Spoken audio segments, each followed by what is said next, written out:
Hey everyone, it's Dylan Taggart here with another 360 Insights HR Tech Chat podcast. Today I have the pleasure to be joined by JD Dillon. JD is an advisor, speaker, and author of The Modern Learning Ecosystem. Throughout his entire career, he's had some focus on frontline workers' performance and readiness, and I'm really happy to have him here today. Thanks for JD, do you having me, mind? Dylan. Yeah, my pleasure. Do you mind filling people in a little bit more on anything I may have missed? I am really good at popcorn. It's really the thing that I like to talk about the most. My first job was in a movie theater. So I came out of frontline operations. I managed movie theaters and theme parks for the first half of my career before shifting over into the learning and development and HR side of the world and spent the last 10 years in frontline enablement technology with Exonify. And then today, as you mentioned, I write, speak, and advise organizations on how we can help people do their best work every day. Amazing. Yeah. And with all the changes kind of happening today in the workforce, I feel like you're kind of the perfect person to talk to about what's coming up. It's the beginning of the year, almost the end of the first month. So, for companies looking to be proactive in 2026 and companies you're currently speaking with or advising on, what's top of mind right now? Do more with less. How long can we get into a conversation before saying AI? It's really the test of presentations and podcasts today. But I think the do more with less mandate, the whole conversation on economic uncertainty, societal unrest, it's the same conversation we've been having for the past couple of years. It's just a different flavor of that conversation. Anytime anyone asks me what's the one thing I should do, because it becomes really hard to distill constant change and the inability to predict beyond a certain point, yet still maintain a focus on short term results. What do I do with that? Especially when it comes to this side of the fence, performance enablement, human resources, talent, and whatnot. I always recommend the same thing. I've been talking about the same thing for several years now. If you're going to invest in one place, you're going to prioritize one part of your business, just make it managers. I think everything comes down to how effective we can make management teams, especially the closer we get towards the operation. The people that are taking the brunt of change right now is that group of people, because it's that group of people that translates corporate priorities into actual execution in a day-to-day way of working. So where does most of my conversation kind of go nowadays? Of all the things we can do to enable performance, to drive outcomes, to really tackle the people side of work, I just want to talk about managers. What are you kind of seeing right now with, the good and bad of what's happening to managers? 40% of managers feel burned out on a daily basis, and their engagement rates are falling fast because organizations have been crutching on their management teams for an extremely long time at this point. And then managers led their teams through, let's just use the word unprecedented level of change a couple of years ago, and it hasn't stopped. Right? There was no break after the pandemic. We went from a pandemic period of work to rapid growth, investment, hiring, and everything that went with that, and then immediately turn the corner into do more with less, pulling back, finding ways to drive efficiencies, the mandate to introduce AI into operations without real clarity of vision around what we actually are expected to do with this technology and how it's going to reshape work around us. There's still a lot of organizations that are just saying, make it AI without meaning behind that. And again, it's the management team that has to make sense of that while trying to take care of their teams, provide some level of certainty in terms of how is this change or that change or this technology going to impact me in my day-to-day experience. Managers are simply getting pressed from all sides. I often say being, especially a frontline or middle manager, it's a lot like being in the middle seat on an airplane. Right? On one side, you have corporate demands and priorities. On the other side, you have your team, and you're just trying to do your best to find some elbow room for yourself. That's what it's like to be a manager today. And I think the traditional structures of support and development around managers simply don't meet the moment. If you just look at how much money we spend on things like leadership development every year and how much of an impact it's having in terms of people's ability to feel like they know how to do the job, the investment doesn't lead to a meaningful ROI at this point. Yeah, and where do you feel like that pressure, like this concept of do more with less, where do you feel like that pressure is originating from, and what does it really mean in practice? Oh, shareholders and ownership and senior executives, right? Like, there's a particular corporate executive that kind of coined the term, the phrase a couple of years ago. But at this point, it's just become the rampant mandate across every industry, every line of business, every type of organization. And it kind of feeds off of all of that other uncertainty that we've been talking about. And then it has a direct impact in every way on every organization. I, as you mentioned, focus a lot on frontline workers in industries like retail and healthcare, grocery, hospitality, and food service. And in those spaces, I think the most valuable resource that anyone has in a frontline space is labor hours. And all you have to do is go outside, right? Go to any frontline operated business, whether it be your favorite restaurant or your favorite grocery store, and just compare the staffing that you see today to the staffing that you saw 7 years ago. Meaningfully different in terms of the amount of labor budget made available to frontline management teams, who then have to pick up the slack and make up for the fact that they're just not able to put enough people into the operation in order to drive the level, not just of efficiency, but the level of customer service that people expect. I say it's harder to be a frontline employee today than it was to be a frontline employee during a pandemic. And in this case, it's because of the fact that organizations are finding efficiencies. It's not about an AI conversation when it comes to this part of the workforce. It's simply about the balancing act between customer experience and profitability. How much do we have to put in? How much do we have to invest in order to hit our goals? And then we're going to do more with less from there. So the idea of do more with less, it's interesting to contrast that to conversations around things like HR and engagement, right? Because it's not give give more, get more, right? It's not invest more in people, and as a result, we'll see greater outcomes. It's I want you to do more, and I'm going to give you less to do it. So it fundamentally, I think, shows the idea that work is optimized for performance and not for people. I don't think that's a new idea. I think we're just feeling it differently now, given everything that we've gone through for the past several years, and now the renewed focus around driving even more efficiency and productivity through AI. Yeah, last time, I agree with you in it, and I feel like post-pandemic, you mentioned this in the first call we had, wasn't recorded for the audience. You're watching organizations use the pandemic as a reason to change labor budget. We already saw that happen. Obviously, even if it's a brick and mortar store, if it's in a call center or if it's just in an office, I think people in a weird way got a taste of what it's like to work with less capacity, less people in the store, less people on the showroom floor, or whatever it is. And then they see, okay, how little can we spend to get customers back just enough so we're still making our margins are still good. Um, but it really ties into what you're saying is it's harder to be a frontline employee now because the expectations have changed and performance is not, I guess, this expectations we had as customers fundamentally was smashed open during the pandemic.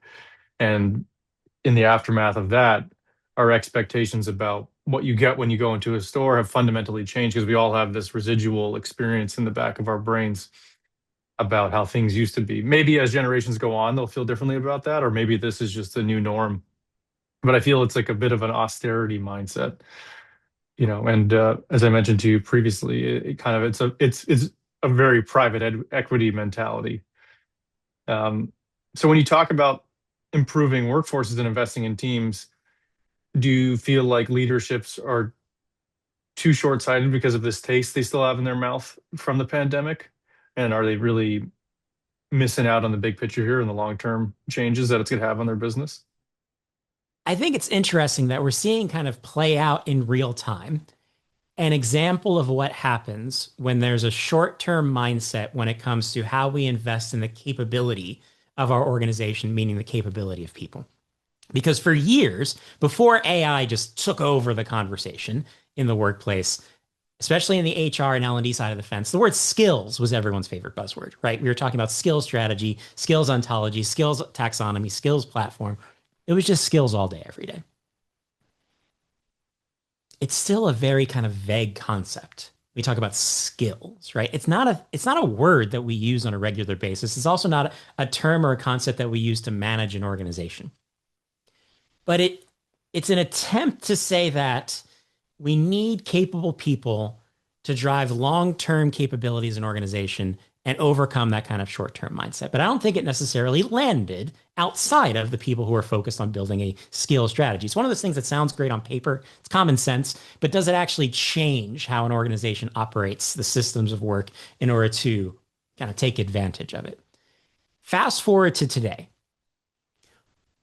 There's constant conversation, entire practices being spun up around this idea that people don't know how to effectively use AI. Organizations are having a change management problem when it comes to getting people to not only have the skills, but the desire, the motivation to embrace new tools, new processes, take advantage of the opportunity to adjust their practices. Because again, you have to get the people to change in order to get the productivity boost that's going to get you the value return on your investment in the technology. And organizations across the board are slamming into this particular wall because to get the technology to work, you need people to change. Implementing systems is way easier than motivating people to do something differently, especially if they've, one, been doing it a certain way for a long time, two, are not afforded the time in order to figure out how to change as they're still trying to get their work done and deliver on their goals. And three, I don't even remember where I was going with the third point. I'm sure it was great. But I think what you're seeing right now is that organizations don't have systems in place. They're not built for this type of agility. They're built for short-term gains. They're built for drive towards the goal as fast as we can, and then we'll decide what the next goal is. They don't have dedicated pockets of development opportunity. They don't have systems that people use every day in order to support their performance and help them incrementally change how they do their job. There isn't this kind of long-term thinking and investment in how do we help people continuously refine and develop their capabilities, their skills. And as a result, we don't have those mechanisms available to us when it's time to embrace a significant change in the workplace. So we kind of have to recreate the wheel every time something new happens. We have to find a way to kind of brute force the change into the organization. And over time, people figure it out. They embrace the things that work. They throw away the things that don't. And then we play it out again the next time the big change happens. And if you rewind again to the reference to the pandemic, I was writing this book in 2020. Interesting time to write a book about how work works. And I stopped writing in the middle of 2020 and just went and talked to people because I had the question, does any of this make sense? Like, is this what we need right now, given everything else that people are dealing with? Am I telling the right story? And what I very quickly came to realize when I talked to people in different lines of business about how they were managing their way through this situation was that the organizations who were doing it the best, that were finding their way, that were adapting quickly, that were spinning up new business models, that were keeping their customers and their employees safe. The ones who were managing were the ones who had been investing in those systems of work, in those tools, in those practices for years. They didn't know what they were preparing for. They just knew that there was the ability to drive capability, to promote change, to foster that shift in behavior was important to how they ran their business. They made those investments with a long-term perspective, and those investments came in particularly handy in an unexpected way. I haven't had these conversations around AI of late. I'd be willing to bet those same organizations are probably managing their way through this latest change more effectively than those who, again, haven't installed the systems of development, the systems of change, those processes and practices that no matter what people are going to have to deal with next, they're there to support them. Instead, there's kind of chasing. And when I say systems, I mean everything from tools, technologies, to the time that people need to figure out how to manage their way through this next particular situation, in addition to doing their day-to-day job. Because especially when AI, I find it funny when people talk about, well, this is a chance for people to explore, to experiment, to try to do their jobs in new ways. And my response is always, when?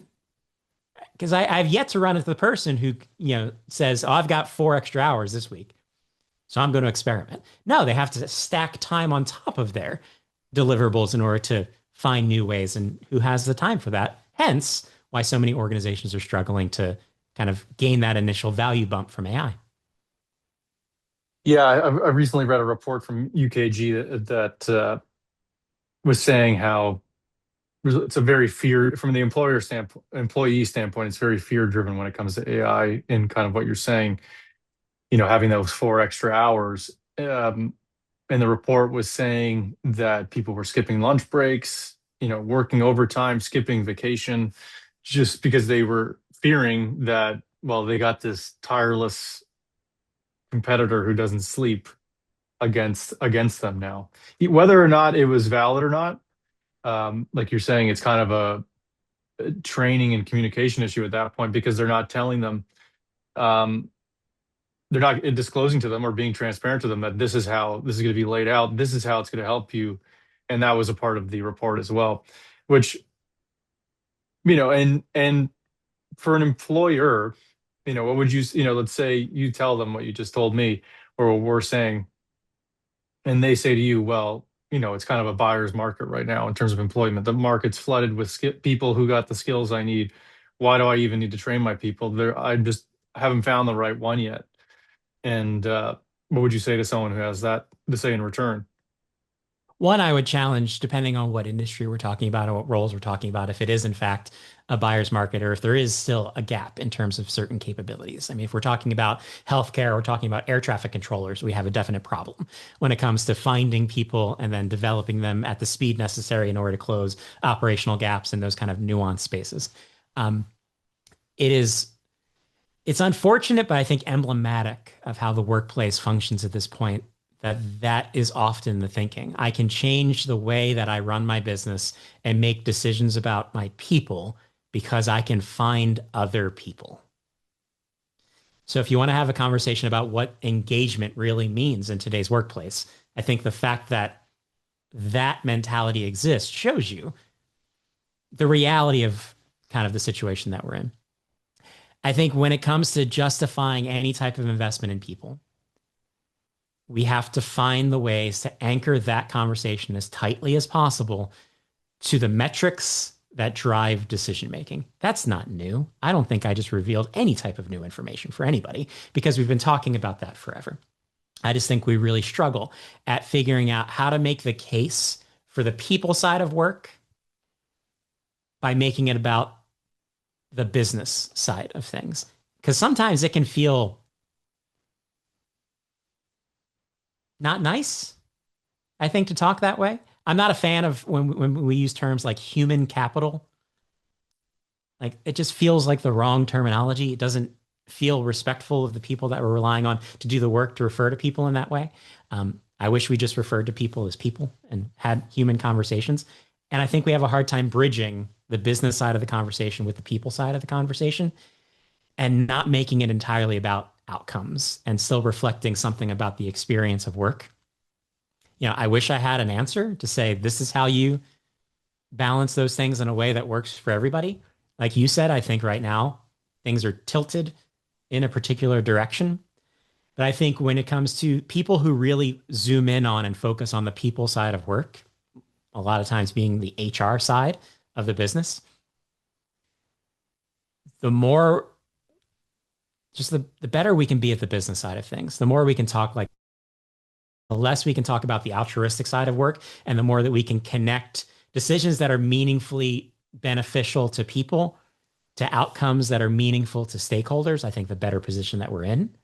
But I do think we have to leave certain things behind. That's why I'm a big fan of saying that employee engagement should not be the top of anyone's priority list. It should not be the metric by which any function is judged at this point, because it doesn't mean what it once meant, and it doesn't mean what I think people want it to mean. I think we have to come up with better reflections of what the situation is like, how people feel about their work, and how we can connect those to the types of outcomes and metrics that are going to drive positive decisions for people and not think that there's an altruistic bent that we can rely on when it comes to how work works at this point. I'm getting depressed throughout the course of this conversation. How are you doing? I don't know. I kind of just exist in this state, so it's all good. I'm used to it. No, but I think I think it's productive. I think getting the cards out on the table is important, whether or not it's productive. Because I feel like we kind of spoke to this a little bit as well, where you were saying, engagement is dead. And then the first time we talked about this, I was saying, well, maybe that's a good thing. Maybe that's actually what we want. Because chasing after this dream of a job that fulfills our lives is, I think, is a myth. And perhaps it's an unhealthy way to work. Maybe what drives the importance of your life is the time with your friends and your family, and not what your title is. And And because ask elderly people, what are the things they valued in life? wow, It's it's getting not going deep. to be their job. It's not going to be their job. Like, ask your parents or your grandparents. It's not going to be, well, I got an award for sales in 1972. It's going to be, we had a great family vacation. That's what matters. And I think reframing work is like that is the silver lining to engagement being dead. We're having a you can't take it with you conversation, which is again, it's gone like, but I'll come all the way back But around to but the that's beginning. vital. But it's vital because it comes full circle, I think. So that's in. It, Let's go back to the circle here. but I think that if you really want to actually bridge this conversation, because I think someone out there who's still with us is also getting sad because we're having this conversation. Maybe work doesn't matter. Maybe people will never be happy. Maybe it's just clock in, clock out, and here we go. I don't think it has to be that way. But I also think it doesn't have to be this grand realization at the highest levels of an organization that, oh my gosh, what they've been saying the whole time, if we invest in people, if we reduce turnover, if we drive engagement, people will deliver greater outcomes for us. Like I said in the beginning, it's not give more, get more, it's do more with less, which I think just Mhm. shines the reality of the mentality that's driving decisions. I do think it can be overcome, and I'm going to come back to where I started with managers. Because I think it's with the team manager, with the frontline manager, with the location manager, that's the person who actually experiences the difference between engaged and disengaged, between motivated and unmotivated. And it's a person who, if just mildly enabled, I'm not even going to say huge investment, huge amount of resources and training and development, just enough time and enough of the right priorities in terms of how they're measured and as a result, what they prioritize. A manager can change a decent job into an outstanding experience, even if the organization is driving towards profitability, even if they're making decisions that maybe aren't in the best interest of the people who are doing the heavy lifting every day.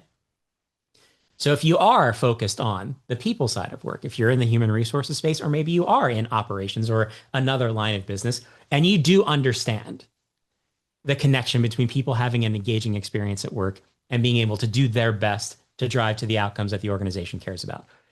I think if we can just get managers a little bit more time to focus on their teams, a little bit more resources, a little bit more of a mandate to say, can you help us bridge this gap and make every day's not going to be great, but can every day be a little bit better? Can you appreciate people a little bit more? Can you help people see why a certain decision was made, how that decision is going to impact them? Can you provide a bit more of the transparency that the organization is struggling to provide around particular changes, the implementation of AI, how it impacts people? It drives me nuts that every email ends with, if you have any questions, ask your manager. Because what are the odds that the manager knows any more than you do or is able to decipher everything? But if we can help them out a little bit more, help them focus on and I always talk about giving managers permission to lead. Just because you're in the role doesn't mean you have the resources, the mandate, the time, and the training to do it well. But if we can do a little bit better by managers, I think they can stand in. I've experienced it myself many times and kind of make up for some of the gap that exists in the employee experience. Not going to solve every problem. They're not going to completely change a company if they don't value their employees. But for a lot of employees, especially frontline employees, they don't work for the company. They work for their manager because they don't see the executive team. They see the person who hired them, who trains them, who provides them feedback, who makes sure they get paid.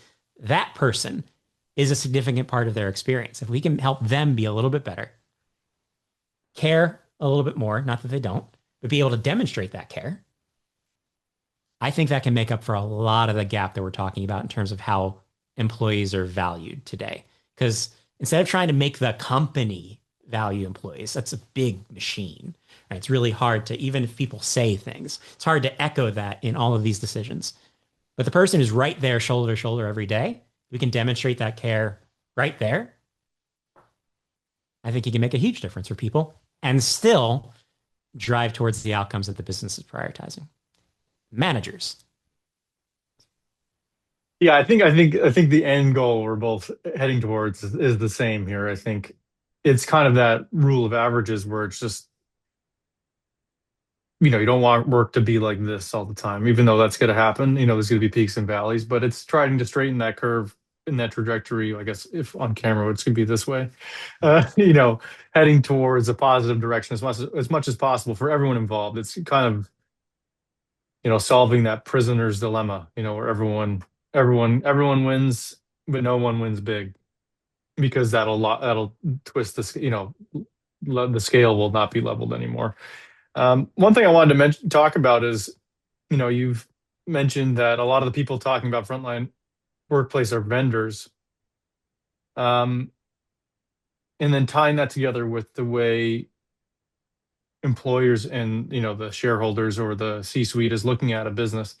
How do you bridge that gap between the vendors and the people they're selling to ultimately? What's interesting is I hear more and more technology providers, especially, but vendors of all types, talking about the fact that there's a big shift happening in terms of trying to sell solutions that are people focused, that are typically a little bit more on the HR side of the fence, selling it directly to operational teams instead. Why do you lean towards the operations team? They have a clearly defined problem and the juice to try to solve it. And I think operations teams understand the direct link between the people who are doing the job every day and the priorities that they're trying to achieve, as long as you're able to demonstrate how your solution will bridge that gap and help them get to that goal. When you have a conversation that's more focused exclusively on the people side of the fence, it's hard to have that bridge. You're having loose conversations about things like engagement, right? Numbers like metrics like turnover are your desired outcome, as opposed to improved safety, improved sales, improve basket size, improve insert operational metric here. So even if your solution is the type of solution that maybe it's a training solution, it helps people improve their knowledge and skill. It's something that is meant to improve recognition and appreciation in the workforce. How do you tell your story in a way that connects to that operation value proposition?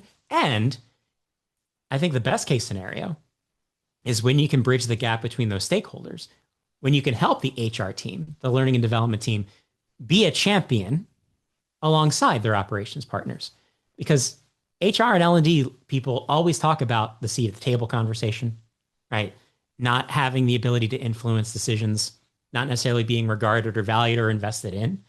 I think sometimes as a solution provider, you can help demonstrate the value that these functions can provide and provide that operational framing, that language, because you have the experience of engaging with different stakeholders and different organizations and seeing what resonates consistently. So how can you, if you're working with the HR team in an organization, increase the value of your offering as well as your partners inside the organization by translating what you do on the people side of work to an outcome, short and long term, that an operations stakeholder might be trying to drive to. But I think it's problematic. I think it's always been problematic to anchor the story in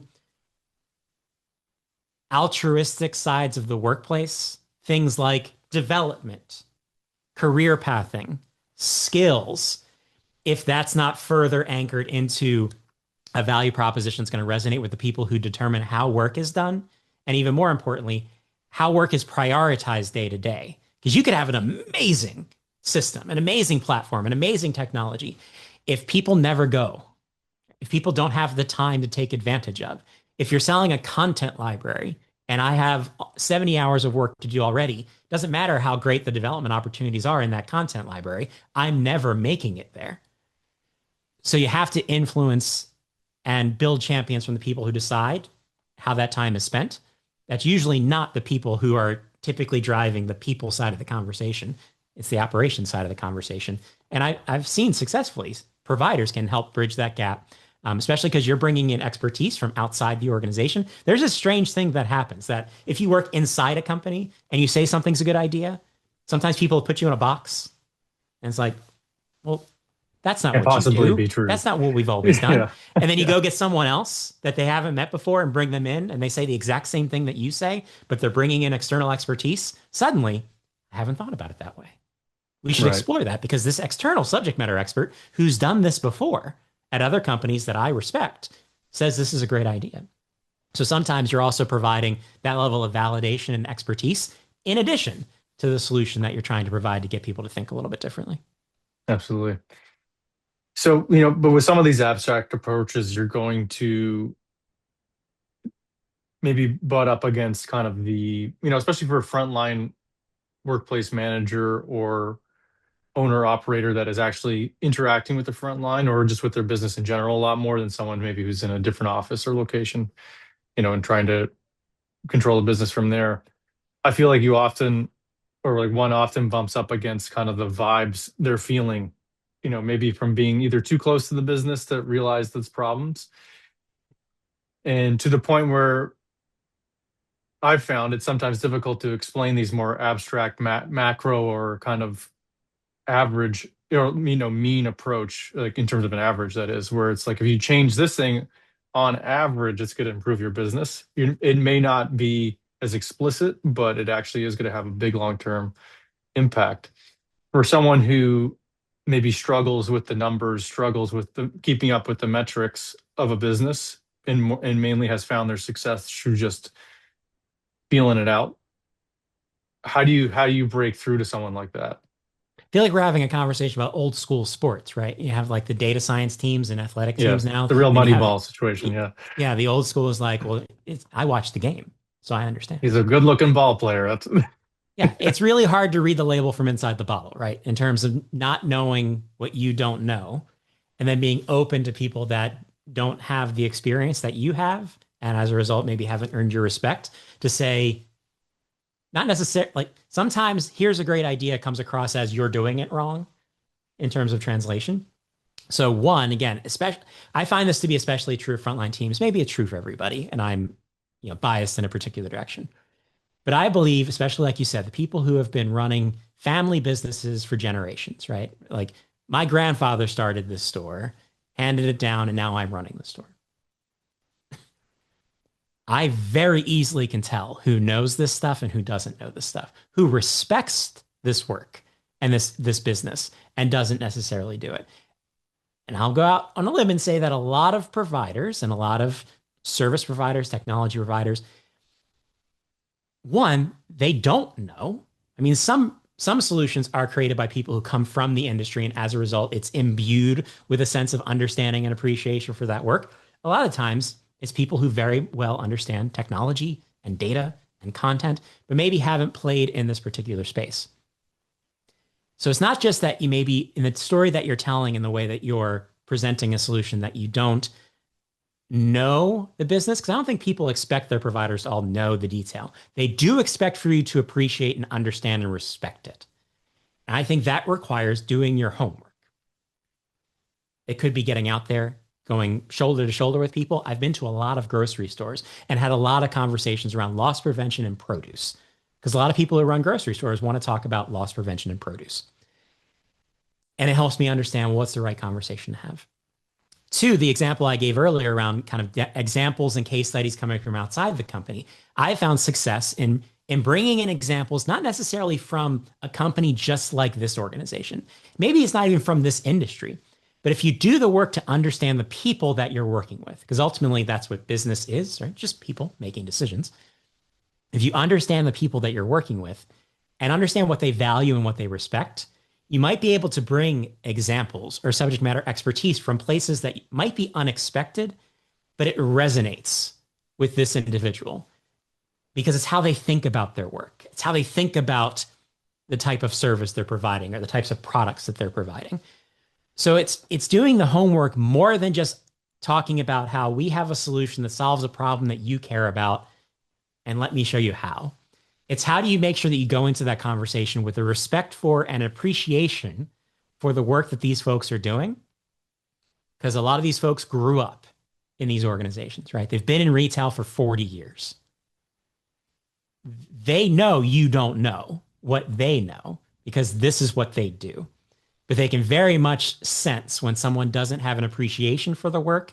And that may set you back in the conversation before you can even get to the point to say, I have an idea or I have a product that's going to help you solve a problem that you understand, but do it in a different way that maybe you haven't seen before. And when you can, I talk a lot about bridging gaps today. When you can bridge that gap, demonstrate that respect and appreciation, people are willing to have a conversation because you're as excited about their work as they are. And now they're open to that new idea, that approach they haven't thought about before. And now you have to show, and this is how it's going to help you really solve the problem. And that's the part that I think providers are generally better at than the first part. That's great advice. And I think that's a great place to leave it for today. JD, you mind telling people where they can reach out to you? So many places. I'm not even joking when I say that if you want to check out my book, The Modern Learning Ecosystem, the website is actually jdwroteabook.com. Not a joke. Amazing. That's a real website. But you can check out everything I'm up to over at jddillon.com. So my speaking calendar, various services. If you want to bring me in and deliver a keynote presentation for your next event, that's all available right there. Also connect with me on LinkedIn. Happy to continue the conversation. I constantly try to share cool ideas that I come across, including the work that Dylan and his team do. So connect with me there. And then also be on the lookout for my next book coming in May 2026, May 5th of this year. The Frontline Enablement Playbook will drop. So if you want to really dig in to over 600 pages and 50 different contributor stories about how we can make work better for the frontline workforce while driving outcomes for the organization, be sure to check out my new book. Amazing. Well, JD, thank you so much for joining me, and it was a great conversation. Thanks so much for having me. For everyone out there who hung out with us, thanks for everything that you do. Yeah, thanks for tuning in, everyone, and see you next time.